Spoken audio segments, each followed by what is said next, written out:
Conservatives don't seem to know anything about the fairly basic concept of consequences.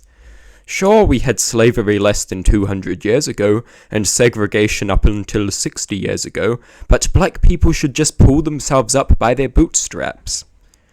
History has far-reaching and significant consequences. The fact that history has far-reaching and significant consequences is one of the main reasons why we study it. The historical events that we care about and study because of their significance, because of their consequences. Some go as far as to say events with significant consequences are history. Events without significant consequences are simply the past. History is all about consequences, and how events can have extremely significant consequences which shape the world as we know it. Past events can massively shape all of human history, from the time of their occurrence. Slavery and segregation are significant historical events. Simply outlawing them doesn't immediately evaporate all of their consequences. That isn't how law works, and that isn't how history works.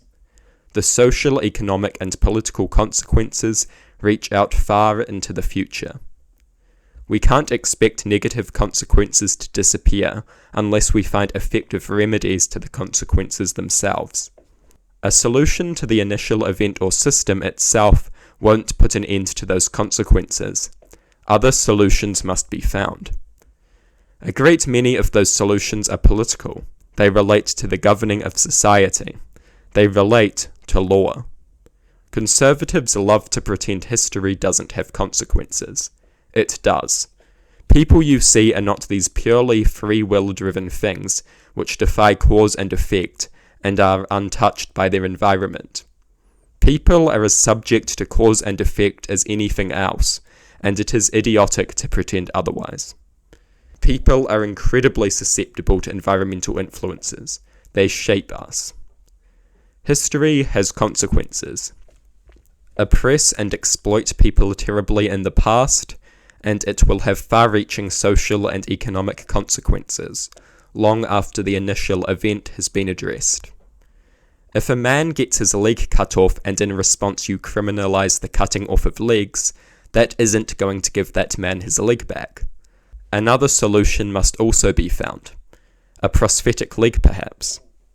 Of course, people are going to perform worse in society when heavily influenced by the negative social and economic consequences of previous times.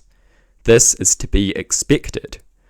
To deny the existence of such consequences is at odds with the very concept of consequences, and only idiocy or malice can be used as an explanation for such embarrassing intellectual shortcomings.